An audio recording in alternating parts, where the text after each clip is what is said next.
So yun nga mga kapaddak, nagbabalik na naman tayo sa part 3 natin.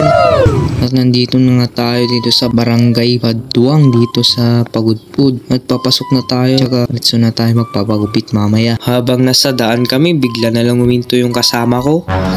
Hindi ko alam kung anong tatanungin nito. Tagatandawin sa iyo. Nalpas ka din. Digis ko lang. Dagatanda ka din. Ito na. Dagatan. Wow, nalpas na lagi dahil. Kaya pala, yung isa pa naming kasama, nalimutan na namin.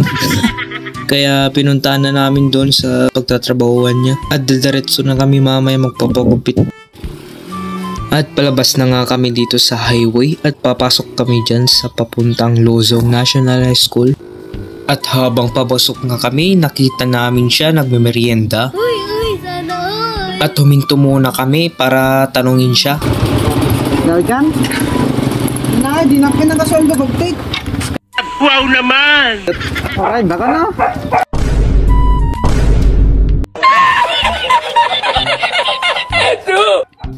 Mukhang di sasama ata yung isa naming kasama eh.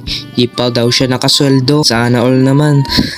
Sa mga palad ni nakakakilala sa kanya, siya si Boss Adrian Espirito. Taga-kaunayan din siya. At ninating na nga namin siya para makasweldo na siya. At sabi niya, 2 daw muna kami kasi magsusoldo pa lang siya. At pumunta na kami at iniwan namin siya. At lalabas na naman kami dito sa highway at dadaan na lang kami dito sa Tanap Road. At dito na nga namatay yung motor ko. Hindi umandar, di ko alam kung may gas o wala na. At huminto muna kami dun sa gilid para paandarin kung may gas ba o wala. Okay na. Tawa na eh. Madigat, tatulbog na. Hindi totoo yan. Tawa na eh.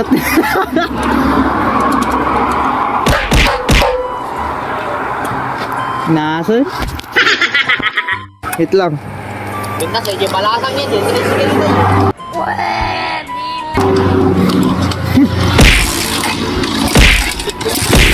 Mayat! Mayat! Kaya mo kawan ito kayo!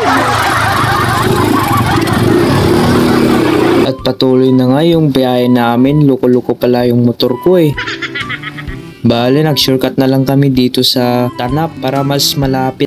Dito pala ay tuwing hapon, madami nagtatambay dito. Marami pang chicks. Charo, yung kasama ko lang madaming chicks yan. At eto na naman yung motor ko. Luko-luko na naman, namatay na naman. Paulit-ulit kong papaandarin pero ayaw pa rin.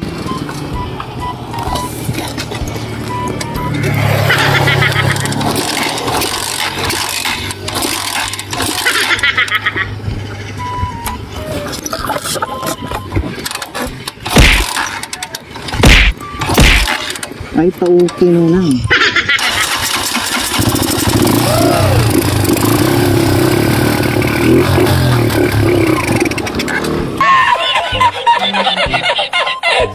Hiyat nila.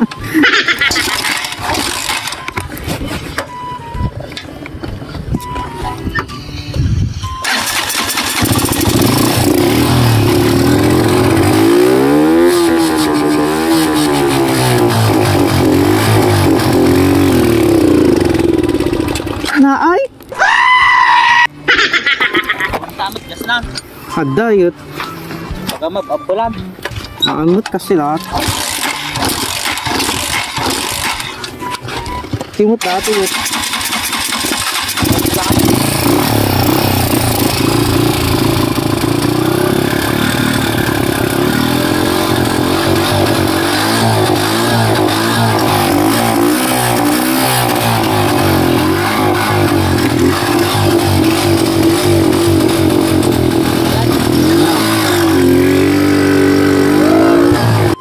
Mukhang kailangan na talaga bagong motor to. Luko-luko tong motor to eh.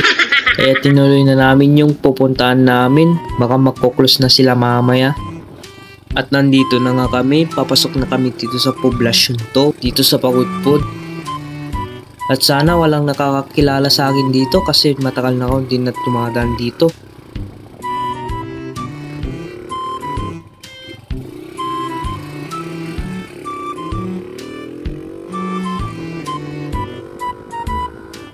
Eto na nga, palabas na nga kami dito sa highway at puputulin ko na lang yung video para mas madali. At nandito nga tayo dito sa market at titignan nga natin kung mayroon ba naka-open na pagpagupitan sa loob. Saan? Saldo dalangan? Kapidyo pa eh. Ayot nyo naman na ito. Ano ito mo? Tama. Balunod lang. Pang protection mo talaga ka. Magaling kang kupal ka. So yun na nga, kanina di ko na na-video yun kung mayroon. Lumipat na lang kami, punta kami dito sa Barangay 1. At dito na lang yung mayroong pagpagupitan. At parang magagabihan na rin tayo dito. At salamat pa rin kasi mayroon pa rin naka-open dito ng pagpagupitan. At ayun na, tapos na ako magpagupit. Di ko na na-video yung pagpagupit ko. At dediretso na kami uuwi.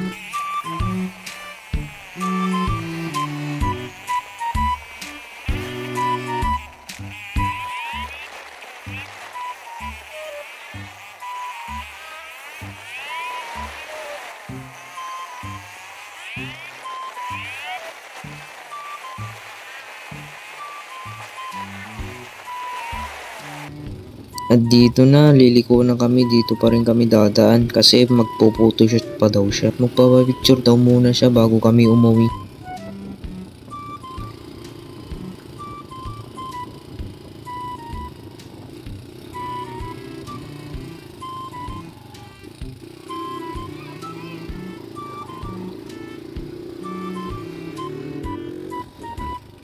At dito na nga yung dinaanan namin kanina papasok sa bayan. Magpapapitik daw muna siya sa akin bago kami umuwi.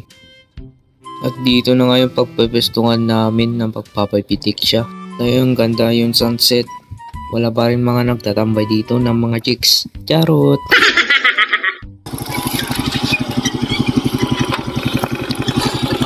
Daw man sa iyong yot. Awang matay, hindi naman sa akin.